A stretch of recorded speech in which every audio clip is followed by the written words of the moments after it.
ఓం నమో వెంకటేశాయ. ఈ మంత్రోచ్చారణ వింటుంటే మైమర్చిపోవడం ఆ ఏడుకొండలవాని మహత్యం. వెంకటాద్రి సమస్థానం బ్రహ్మాండే నాస్తి కించన, వెంకటేశ నమోదేవో న భూతో న భవిష్యతి అని ఆ గోవిందుణ్ణి కొలుస్తున్నారంటే ఆ స్వామి ఉన్నాడనడానికి అది ప్రమాణం. స్వచ్ఛమైన భక్తి, సంపూర్ణ శరణాగతి, దైవం పట్ల విశ్వాసం ఉన్నప్పుడు అందరికీ ఆయన పలికే దేవుడే.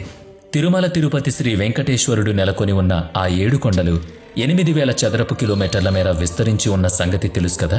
అవి కోట్ల సంవత్సరాల క్రితమే ఏర్పడ్డాయనేది భౌగోళిక శాస్త్రవేత్తలు చెప్తున్నారు.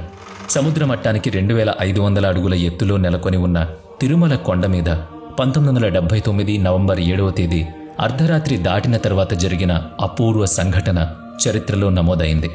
ఆ రాత్రి తిరుపతి పట్టణం గాఢ నిద్రలో ఉంది. తిరుమల కొండలపై నిశ్శబ్దం అలుముకుని ఉంది. అప్పుడు జరిగింది ఎవ్వరూ ఊహించని, ఎవ్వరూ గ్రహించని ఓ అద్భుత దివ్య ఘటన.